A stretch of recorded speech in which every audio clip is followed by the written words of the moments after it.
अध्यात्मप्रेमी, भगवत भक्तिप्रेमी सुहृदजन हो.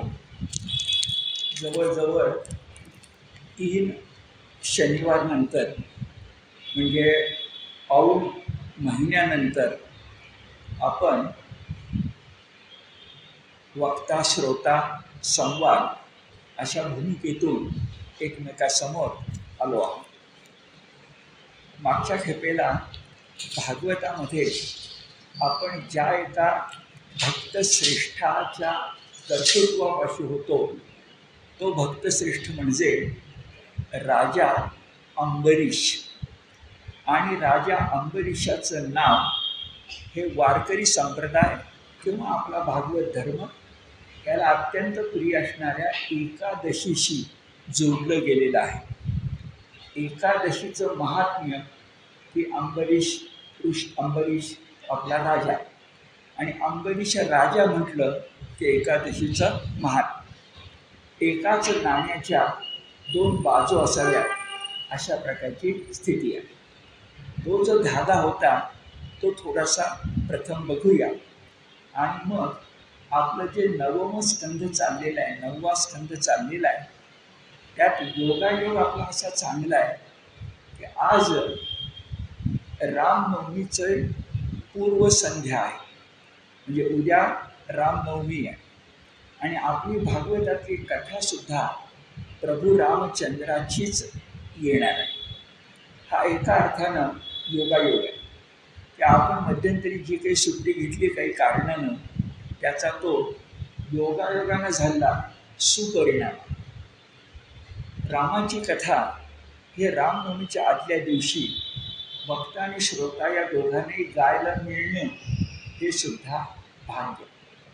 आणि नुसता रामच नव्हे तर पुढच्या शनिवारी त्याच्या पुढच्या शनिवारी रामाच्या आधीचा अवतार परशुराम त्याची पण कथा येणार आहे.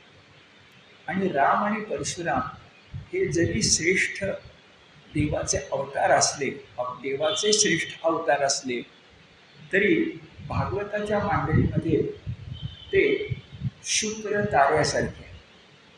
हा जो भगवान श्रीकृष्ण आहे दशमस्कंध, त्याच्या आधीच्या 9व्या स्कंधात दशमस्कंधात जो सूर्योदय होणार आहे त्याची 9व्या स्कंधामध्ये शुक्र ताऱ्याची प्रभा ही आपल्याला दिसणार आहे. म्हणजे राम आणि परशुराम हे श्रेष्ठ खरे, पण व्यासकार भागवतकारांच्या नजरेतून ते शुक्र ताऱ्यासारखे तेजस्वी.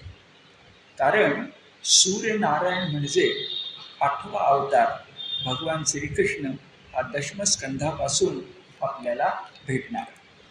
पण त्या श्रीकृष्णाचं एक नाव सुदर्शन सुद्धा असू शकतं. एक नाव सुदर्शन सुद्धा असू शकतं. सुदर्शन म्हणजे काय?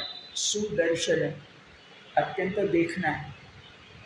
जसा प्रेमाचा देव मदन आहे, त्या मदन तो जो आहे तो श्रीकृष्णाचा मुलगा झालेला आहे. त्या मदनाचा मुलगा म्हणजे प्रद्युम्न, त्याचा मुलगा म्हणजे उषा अनिरुद्ध, त्या प्रेमकथेमधला अनिरुद्ध. आता मदन जर त्याच्या पोटी जन्मास येत असेल तर तो स्वतः किती देखणा असेल हे काही सांगायला पाहिजे. आणि असं असल्यामुळं तो भगवान श्रीकृष्ण खरंच मदन पिता आहे. सुदर्शन हे त्याचं फक्त चक्रच नाही आहे, तो स्वतःही सुदर्शन आहे. आणि हा संदर्भ सगळा अंबरीशाशी आहे. म्हणून तो धागा आपण पकडून घेऊया. गेल्या खेळताना पण 4-5 गोष्टी बघितल्या त्या अशा.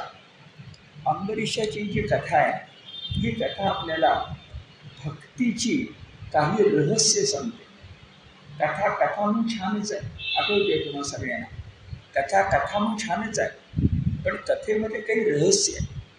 पहिलं रहस्य असं की अंबरीश फक्त एकादशी व्रत करत नव्हता, फक्त नामस्मरण करत नव्हता, तर त्याची जी इंद्रिय होती म्हणजे डोळ्याला दिसणारी 5 इंद्रिय आणि विषय तन्मात्रा या अर्थानं सूक्ष्म इंद्रिय आणि 11वं अंतःकरण म्हणजे मन. ही 11ही इंद्रिय, एकादश इंद्रिय आणि एकादशी.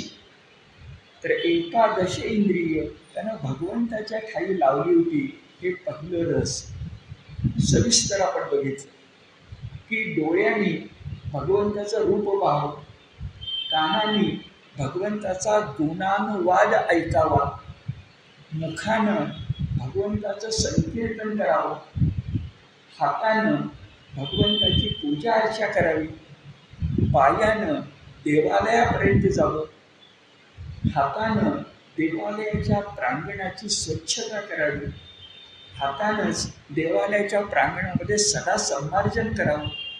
अहो करावं तितकं थोडं आहे, पण ही आपली दशेंद्रिय आणि अंतःकरण आपण त्या भगवंताच्या सेवेमध्ये लावणार की नाही हा प्रश्न आहे. आणि ते पहिलं रहस्य.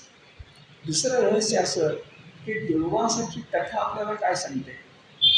हा ऋषी दुर्वासच का असावा, तर दुर्वास शब्दाचा असाही अर्थ घेता येतो. वास म्हणजे वासना आणि दुर्वास म्हणजे दुर्वासना. तुम्ही जर एकदा अंबरीश झाला, अंबरीशाचा अर्थ काय. अंबर म्हणजे आकाश, ईश परमेश्वर. त्या भगवंतासारखे जर तुम्ही मनानं व्यापक झालात तर दुर्वास म्हणजे दुर्वासना तुम्हाला कोणताही त्रास देऊ शकत नाही. हे या कथेचं रहस्य. पुन्हा दुर्वासनेमधली सगळ्यात शिरोभूत अशी वासना कुठली असेल. अगदी वासना वाईटच, पण अधिक वाईट कुठली वासना असेल तर अहंकार. मी कोणीतरी आहे. मला सांगा, दुर्वासना याच दुर्वासनेनं पछाडले नव्हतं का. नाहीतर राजानं एकादशी व्रत करून पारण्याच्या आधी तुम्ही या, आपण एकत्र भोजन करू, इतकंच आपलं निमंत्रण दिलं असताना मुद्दामून स्नान करताना उशीर करायचा आणि त्याची एकादशी बुडेल कशी, त्याला पुण्य मिळणार नाही कसं, ह्याचा विचार करायचा. ही दुर्वासना पण आहे आणि अहंकारही आहे. कथा आपल्याला सांगते की दुर्वास नको म्हणजे ती दुर्वासना नको. राजाला त्रास देण्यासाठी दुर्वासानं आपली जटा आपटून भगवान श्रीकृष्णाचं एका अर्थानं अनुकरण नक्कल जटा आपटून एक भयानक स्त्री निर्माण केली, जिला कृत्या असं म्हटलं गेलंय. ती कृत्या म्हणजे काय बरं, काय रहस्य आहे. तुमच्या माझ्या जीवनामध्ये येणारी दुर्वासनेतली कृत्या म्हणजे कारण नसताना दुसऱ्याशी कर्कश बोलणं. ही तुम्हाला मला छळणारी कृत्या आहे. माणसानं दुसऱ्याशी गोडच बोलावं. गोड बोलता येत नसेल तर कर्कश तरी बोलू नये.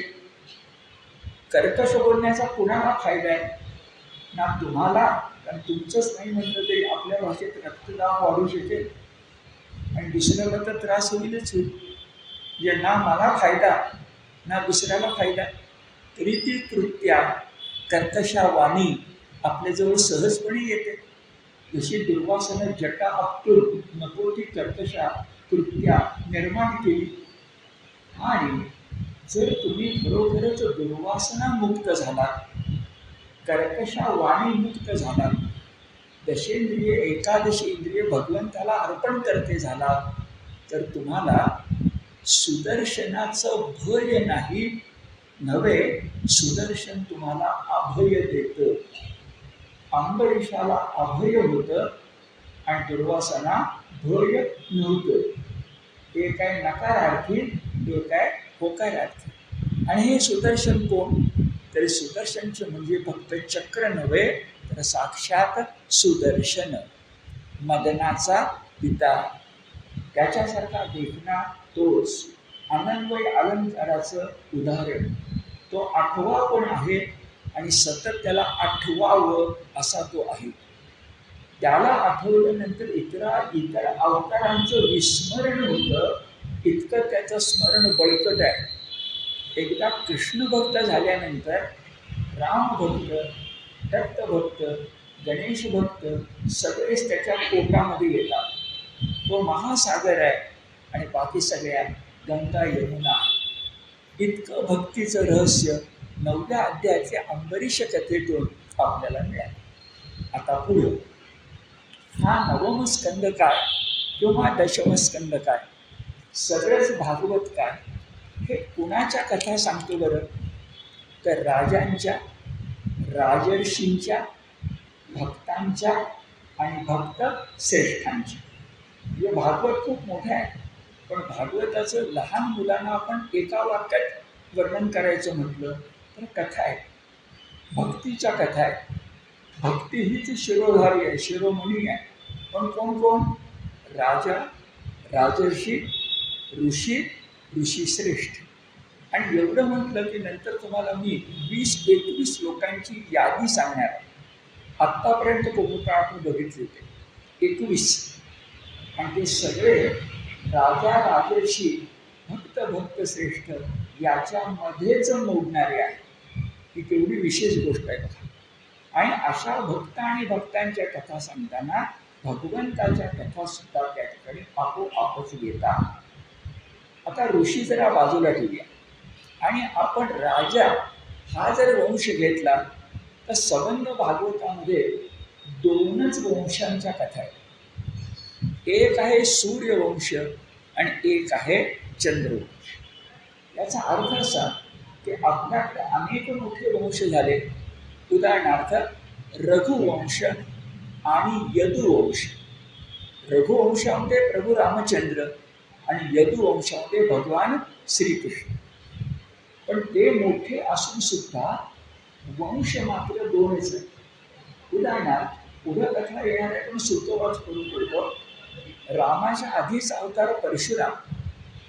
हा परशुराम श्रीरामाप्रमाणे सूर्यवंशातला नाही आहे तर चंद्रवंशातला. हे फारसं आपल्याला माहिती असत नाही. राम म्हटलं की सूर्यवंश, परशुरामही सूर्यवंश, अशी एक आपली समजूत होऊन जाते. पण जमदग्नी ऋषी, त्यांचा पुत्र जामदग्नी परशुराम, भगवंताचा 6वा अवतार, असा विलक्षण अवतार. इदं ब्राह्मण इदं क्षात्रम, म्हणजे ज्याच्यापाशी ब्रह्मतेज पण आहे आणि क्षात्र तेज पण आहे, आणि दोघांनीही आपापल्या मर्यादेत राहिलं पाहिजे, ही त्याची शिकवण आहे. त्याच्या मुखामध्ये 4 वेद आहेत, ब्राह्मण, आणि पाठीशी धनुष्यबाण आणि हातामध्ये परशु आहे म्हणजे क्षात्र. पण परशु कुठे चालवायचा हे परशुरामाला कळतं, आणि ब्राह्मतेज कुठं प्रकट करायचं हे परशुरामालाच कळतं. जरी त्याचं नाव परशुराम असलं तरी, श्रीराम नसलं तरी. हा राम असा विलक्षण आहे, श्रीरामाच्या आधीच आहे की त्याची ताकद एक मोठी आहे. मुख्यतः भगवद्गीता सांगते ते तारतम्य. सहस्रार्जुन दत्तभक्त असेल, क्षात्र तेज असताना चुकीचा वागत असेल तर त्याचे 1000 हात तोडलेच पाहिजेत, इतकं ब्राह्मतेज त्याच्यापाशी आहे. पण हे क्षात्र तेजानं सगळी पृथ्वी आपण जिंकली. चला, सहस्रार्जुनाच्या मुलांच्या ऐवजी आपणच राज्य करू, अशी मर्यादेचा अतिक्रम तो करत नाही. उलट सगळी जमीन दान करून टाकतो, आणि दान न केलेली जमीन नव्यानं निर्माण करतो, ज्याला कोकण भूमी, चिपळू, महेंद्र पर्वत असं म्हणतात. समजून घेऊया मर्यादा. मला तर असं वाटतं भगवान रामाचं नाव मर्यादा पुरुषोत्तम आहे.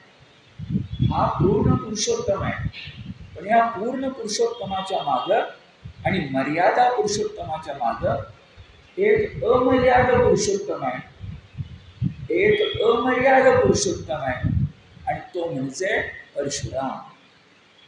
पुढच्या रामाला आणि कृष्णाला, म्हणजे रामकृष्णाला भारतीय संस्कृतीचं वरदान कुठल्या गंगोत्रीतनं मिळालेलं असेल तर भगीरथाचा संबंध येणार आहे, तर ती गंगोत्री परशुराम आहे.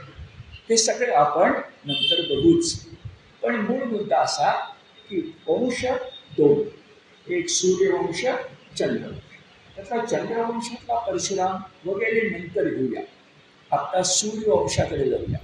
आणि सूर्यवंशातलाच सूर्यवंशातील म्हणजे उद्या ज्याचा जन्म, उद्या ज्याची नवमी, आणि स्वतंत्र भारतात 500 वर्षानंतर त्याला राहायला घर मिळाल्यानंतर आपण साजरी करतो आहोत ती दुसरी रामनवमी आहे. पहिली गेल्या वर्षी केलीच. ही द्वितीय रामनवमी समोर असताना रामाची कथा. पण गंमत बघा, त्या रामाच्या कथेच्या मागं एक रघुवंश मधला रघु उभा आहे, एक भगीरथ उभा आहे, ज्याने गंगा नदी खाली पृथ्वी तलावर आणली. जे रामाचे पूर्वज कोण? राजा दिलीप. रामाचे पूर्वज कोण? रघु. दशरथ सुद्धा आपल्याला फार माहिती नाही आहे, पण त्याचं नाव दशरथ असायचं कारण तो एकटा रथात बसला तरी 10 रथात बसलाय काय अशी त्याची ताकद होती. आणि रथी, महारथी, अतिरथी त्यांचं काही गणित आहे. एकट्यानं 1000वर लढणारा, एकट्यानं 10,000वर लढणारा. पण ज्याला ठिकाणी गणितच चालत नाही, जो रथी, महारथी, महारथी करणे शब्द आठवतो का बघा.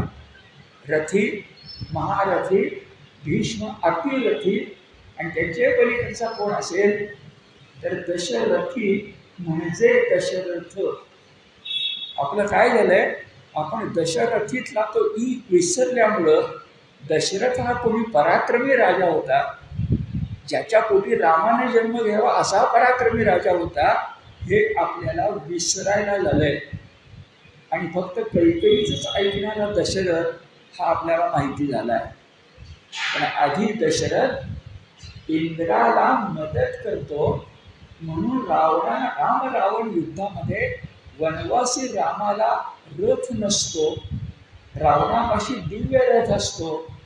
तेव्हा इंद्र मातली नावाच्या आपल्या सारथ्याला रथ देऊन रामाच्या मदतीला पाठवतो. त्या रामाच्या वडिलांनी दशरथानं इंद्राला मदत केलेली. इतका पुढचा भाग आहे राम रावण युद्धात. तर आपल्याकडचा दशरथ सुद्धा आपल्याला समजला पाहिजे, तो नंतर. पण दशरथाच्या आधी कोण कोण बरं, तर हा जो रघुवंश आहे हा रघुवंश मूळचा नाही आहे. तर भगवद्गीतेत ज्याच्यामध्ये उल्लेख आलाय ते नाव भागवतानं दिले ते म्हणजे इक्ष्वाकु वंश.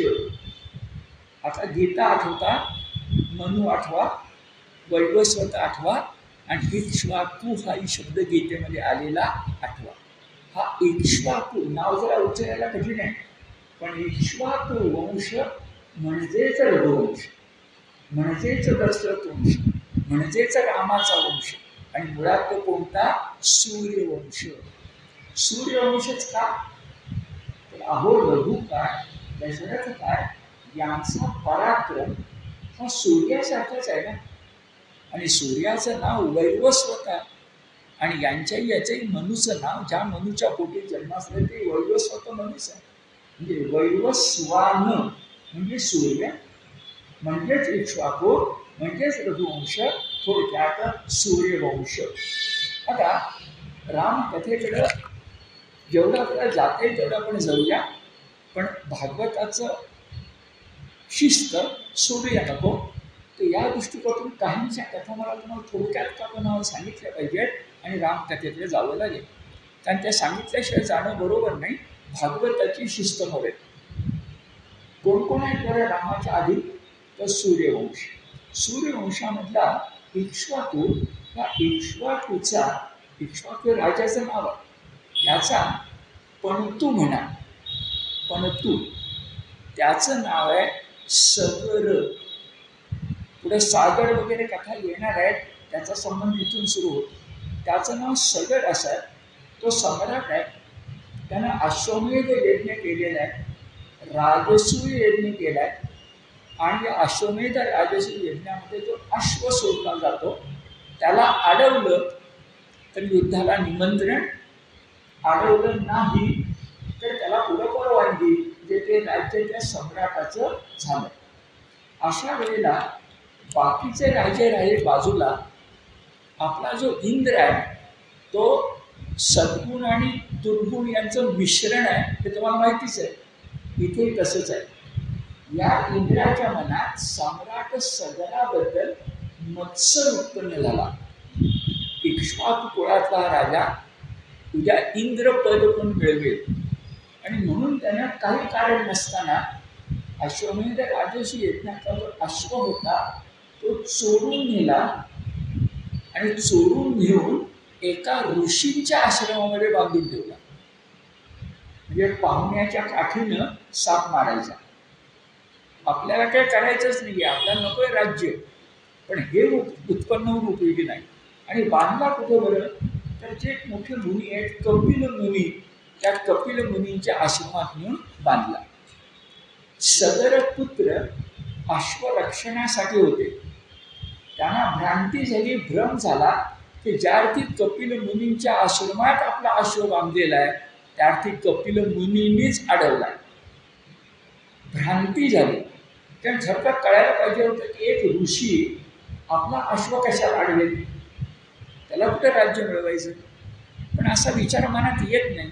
अविचार डोकं वर काढतो आणि कपिल मुनींच्यावरच त्यांनी संशय घेतला आणि कपिल मुनींच्यावर जाऊन त्यांनी हल्ला करायचा प्रयत्न केला. तेव्हा कपिल मुनी नाही म्हटलं ते रागावले आणि त्यांनी जी चूक केलीच नाही आहे त्याबद्दल आपल्याला शिक्षा मिळते म्हटलं रागावले आणि त्यांनी तिसरा डोळा शंकराप्रमाणे उघडला आणि ते सहकारी पुत्र होते. आता किती होते, अद्भुत भाषेत बोलायचं म्हणजे हजारो, 1000, ते सगळे भस्मसात झाले. ही बातमी जेव्हा सगर राजाला कळली तेव्हाही वाईट वाटलं, की त्याच्याच पुत्रांनी कपिलाच्या बाबतीत चूक केली होती. तेव्हा दुसरा जो होता अंशुमन असं त्याचं नाव आहे, तो आपल्या वडिलांची म्हणा त्याला नातू म्हटलं गेलं. म्हणजे एक लक्षात घ्या तरी आयुर्मान खूप मोठा आहे. कारण आजोबा पण आहेत, वडील पण आहेत, नातू पण आहे आणि नातू 25च आहे असा आयुर्मान आहे. अशा अंशुमननं योग्य विचार केला की आपल्या वडिलांनी सगळ्या पुत्रांनी जी चूक केली आहे त्याच्याबद्दल कपिल मुनींची जाऊन क्षमा मागितली. त्यांनी लगेचच क्षमा केली. मात्र म्हणाले जे घडलंय ते घडलंय, तुझ्या वडिलांची चूक, घटना घडली, भस्म पडलंय. या भस्मातून तुझे पुत्र पुन्हा जर तुझे वडील जर पुन्हा जन्मास यायला पाहिजे असले तर नियतीला आपण काही त्रास देऊ शकत नाही, तिचा नियम ठरलेला आहे. एकच आपल्याला करता येईल ते म्हणजे अजूनपर्यंत भारतामध्ये एका गोष्टीची कमी आहे, ती म्हणजे स्वरगंगा अजून भूमीवर गंगा म्हणून आलेली नाही. ती जर आणण्याचं आकोट विकोट काम तुम्ही केलं आणि त्या गंगेचा प्रवाह जर या ठिकाणी आला तर हजारो पुत्र भस्म होऊन पडलेत, त्यांना पुनर्जीवन संजीवनी मिळेल. हे मनामध्ये ठेवलं की गंगेचं महत्त्व कळतं, मग कुंभमेळ्याचं कळतं आणि 60 कोटी लोक तिथं गेले याची चेष्टा करायला जीभ धसावत नाही. त्यानं भागवतापासून गंगेचं महत्त्व आम्हाला सांगितलं गेलंय आणि आम्हाला ते प्राणप्रिय आहे. पण भागवतकार किती जाणीव करून बोलतायत बघा. स्वर्गातली गंगा पृथ्वीवर जर आणली तर तिचा जलप्रपात एवढा भव्य दिव्य असणार आहे की बिचारा पृथ्वीला म्हणजे तिच्या जमिनीला हा जलप्रपात सहन होईल असं नाही.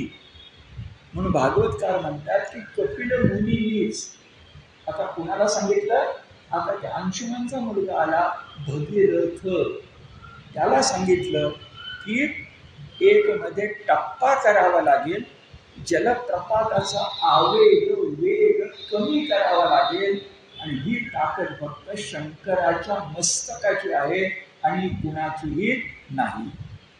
म्हणून मग भगीरथाने शंकराची प्रार्थना केली.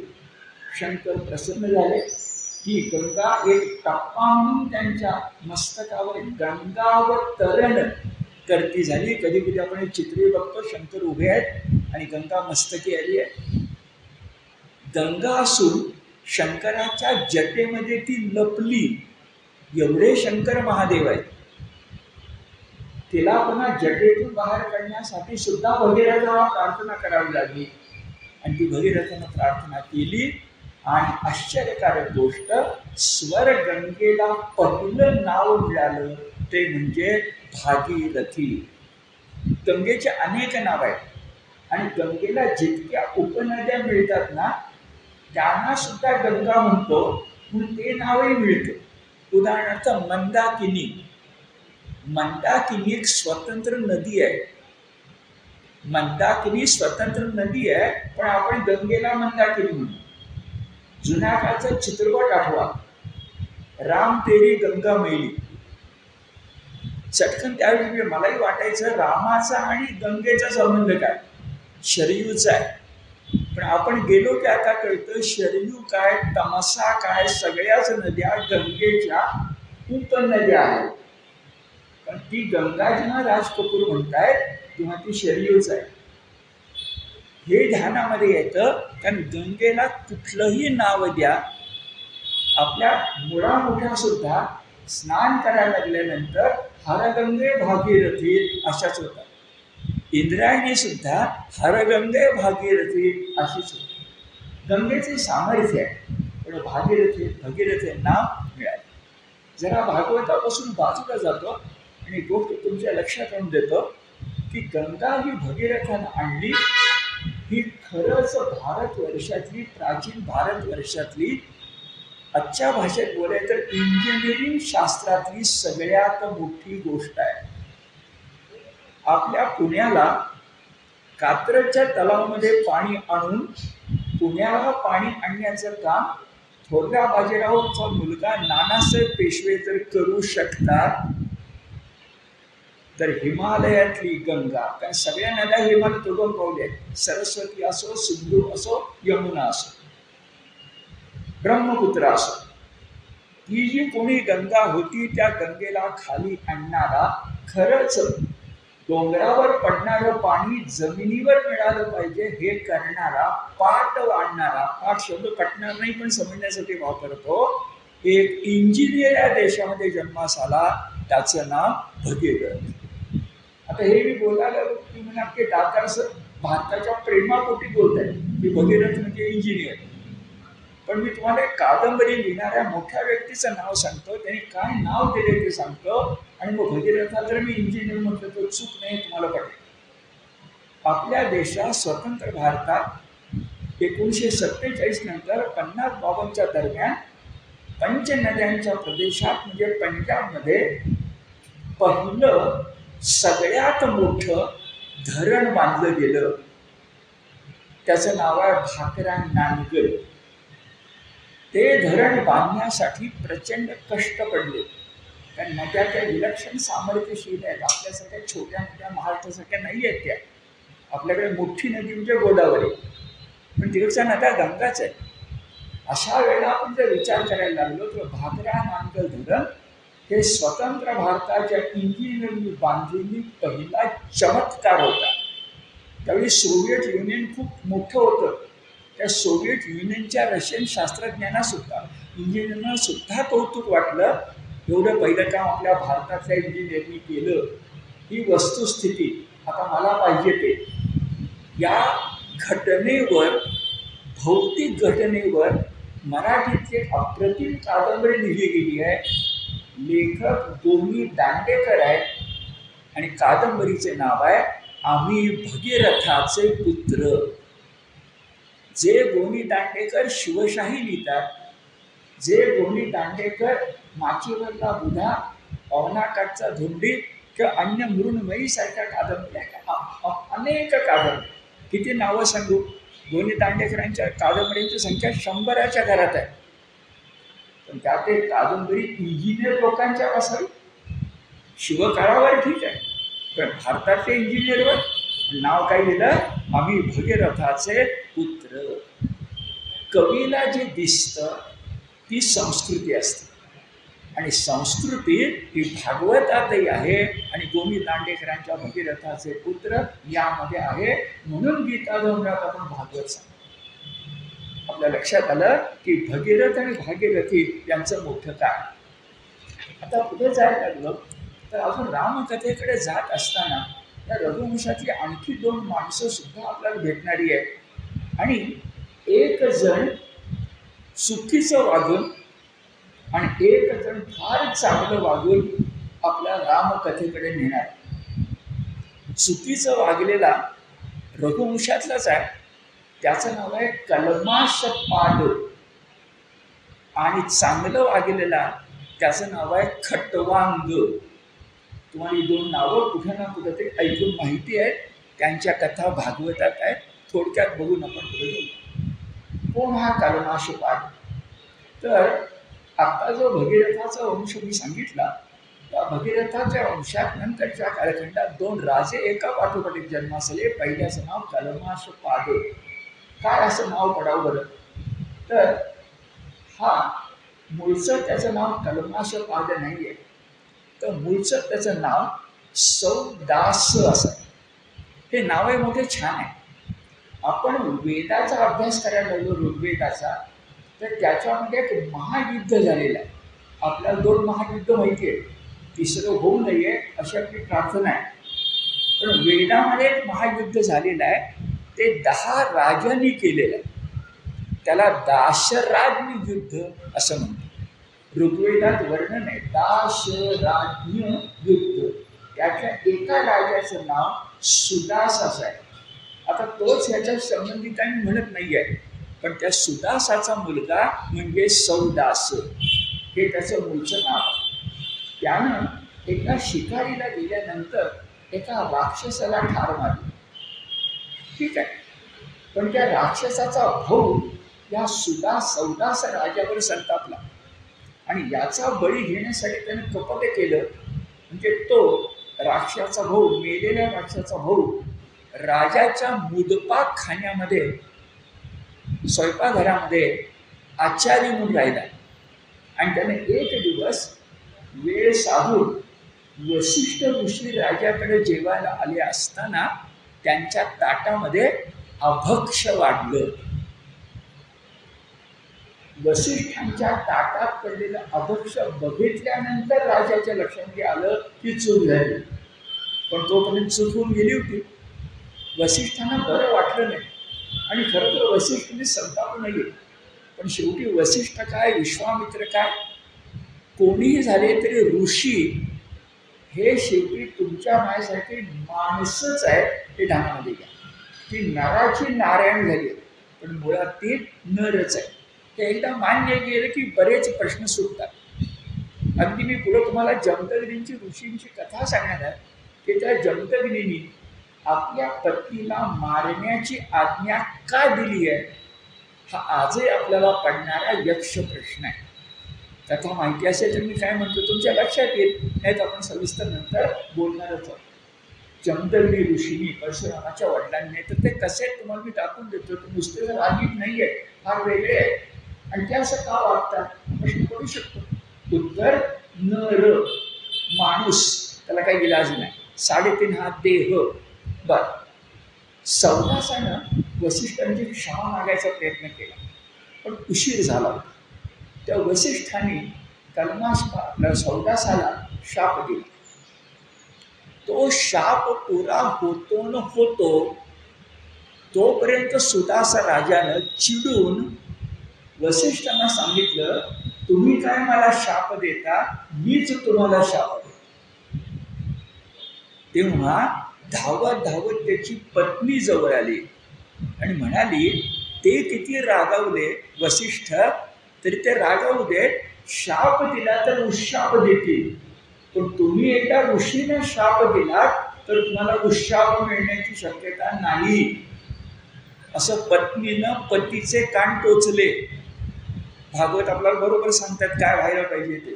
तर पत्नीनं पतीचे कान टोचले पण आमचे पतिराज इतके संतापले होते की तोपर्यंत त्यांनी हातामध्ये मंतरलेलं पाणी घेतलं होतं वसिष्ठांच्यावर टाकण्यासाठी आणि वसिष्ठांना शिक्षा व्हावी म्हणून. आता पत्नी सांगते ते बरोबर पटलं, कान टोचले गेले, चूक झाली, आता हे पाणी टाकलं पाहिजे. पण भांबावलेल्या राजानं पाणी दूर फेकण्यापेक्षा आपल्याच पायावर पडेल अशी व्यवस्था केली. म्हणून त्याचे पाद किंवा चरण तेवढे कल्मश म्हणजे काळे कुळकुळीत म्हणजे कल्माश पाद झाले. तसं वागू नये याचे उदाहरण. आणि कसं वागावं याची कथा म्हणजे खटवांग राजा. ते नावच काय कळत नाही आपल्याला. खट अधिक अंग केलं तर ट लागू होत नाही, ते खटू असायला पाहिजे.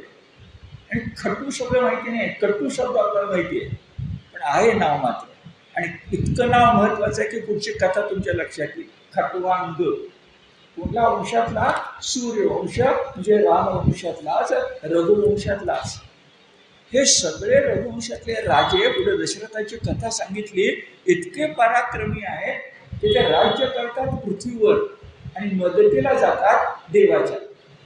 उलटं घडलं तर ठीक आहे, पण हे उलटं वाटतं. सुलटं घडलं तर ठीक आहे, उलटं वाटतं.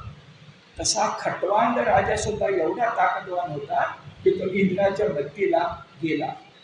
इंद्राने त्याला खूप मोठं समाधान व्यक्त केलं. पण ज्या दैत्याला त्यानं मारलं होतं इंद्रासाठी म्हणून, त्या दैत्यांचा नाश झाला. खटवांग आनंदी म्हणून परत आला.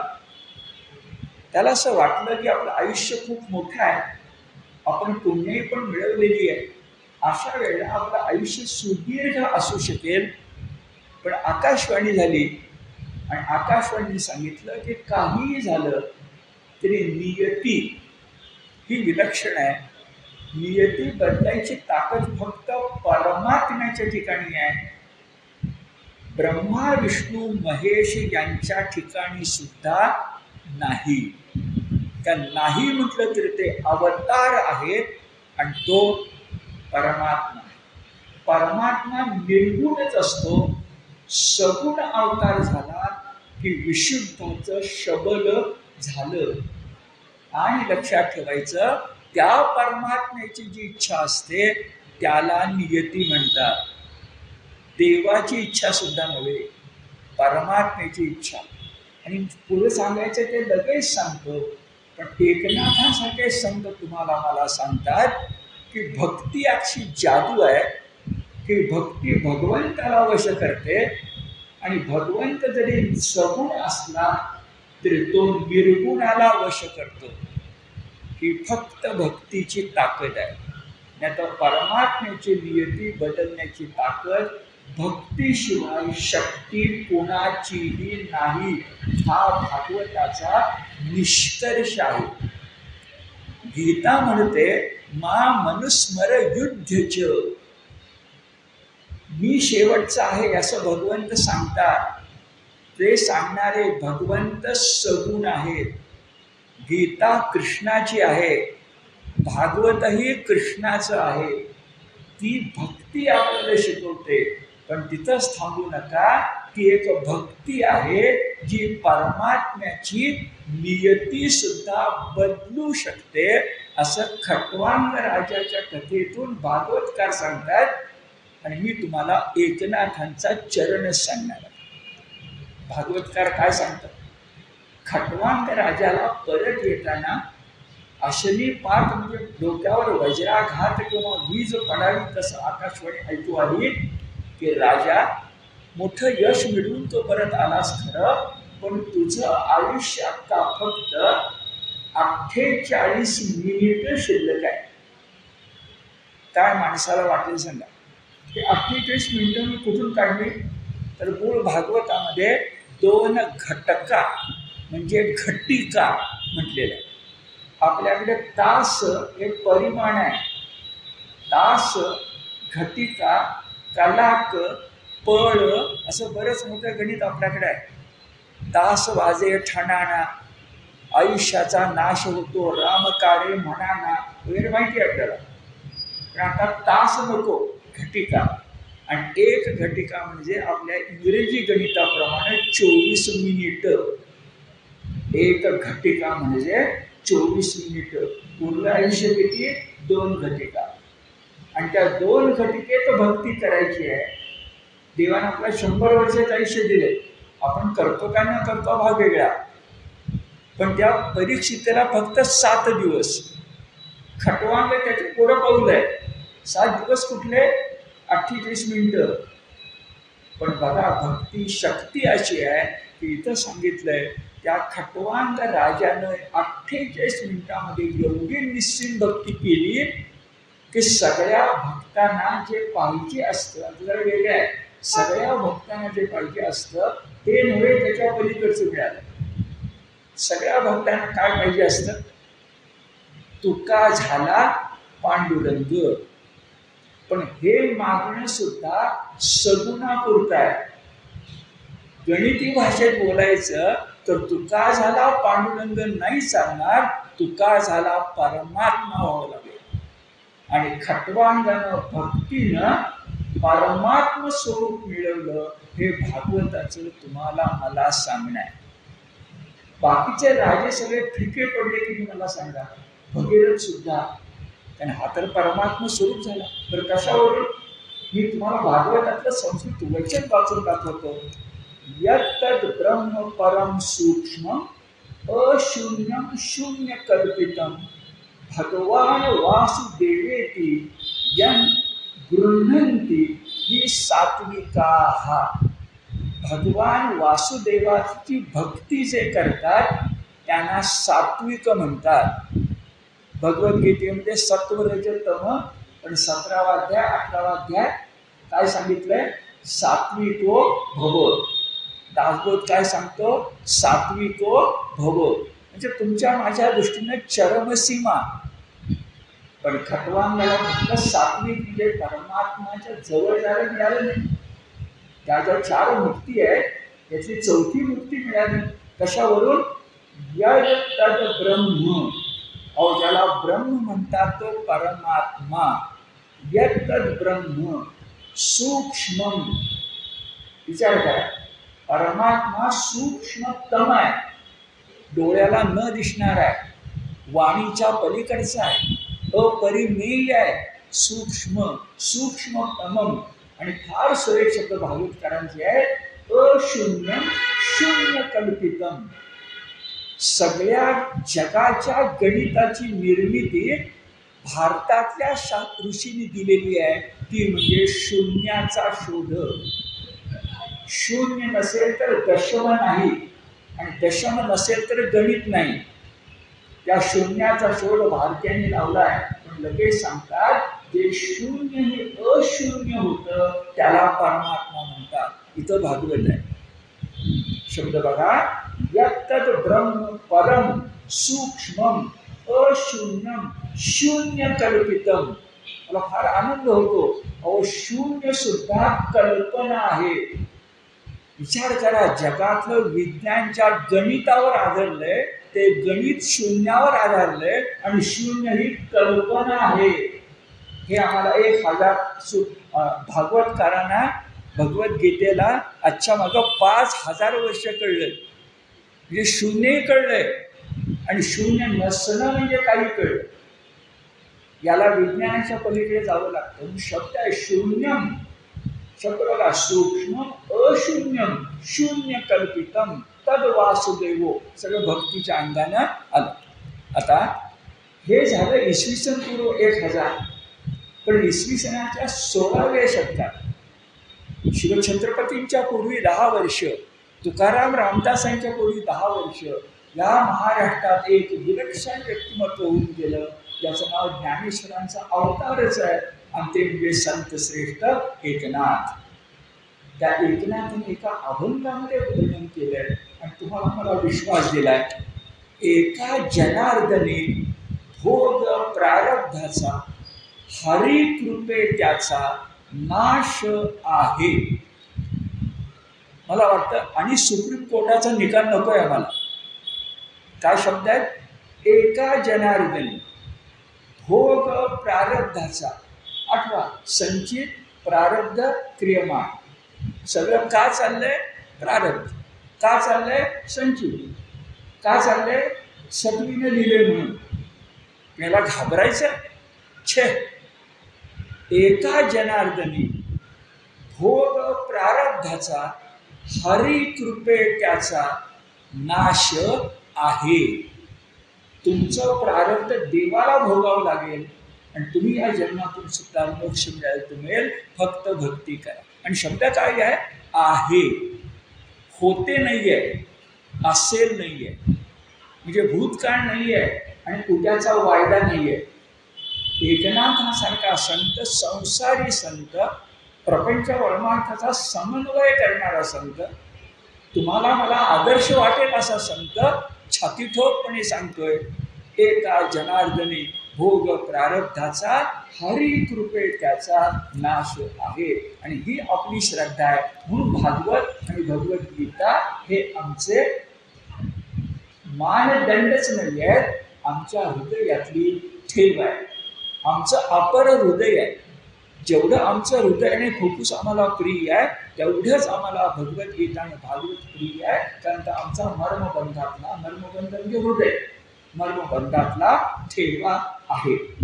तर असा जो रघुवंश आहे, त्या रघुवंशामध्ये आता आपण रामकथेपाशी आलो. आणि ती रामकथा म्हणजे अख्ख्या रामायणाची कथा सांगायची म्हटलं तर कवी कुलगुरू कालिदास म्हणाला, रघुवंशासारखं सुंदर अप्रतिम संस्कृत काव्य लिहिताना की एखाद्या माणसानं होडीमध्ये बसून वल्हवत वल्हवत महासागर करून जायचं म्हटलं तर कठीण आहे. आणि माझ्याजवळ होडी पण नाही आहे, माझ्या 2 हातांनी वल्ली वल्हवत वल्हवत मी जर महासागर करून जायचं म्हटलं तर जितकं कठीण असेल तेवढं रघुवंशाचं वर्णन करणं कठीण आहे. हे कवी कुलगुरू कालिदासाचं रघुवंशातील पहिली प्रस्तावना आहे. मग विचार करा, तुम्ही मी तास 2 तासामध्ये रामकथा सांगायची म्हटलं, कारण उद्या रामकथा आहे, रामनवमी आहे. ही गोष्ट हिंदीतला शब्द म्हणजे गागर में सागर आणि आपल्या मराठीतला शब्द शिंपल्यामध्ये समुद्र अशी आहे. पण पुढच्या शनिवारी आपण त्यासाठी प्रयत्न करूया, कारण एकनाथ आपल्या पाठीशी आहे. एका जनार्दनी भोग प्रारब्धाचा हरी कृपे त्याचा नाश आहे. तसंच रामकथा ती मुठीमध्ये आहे.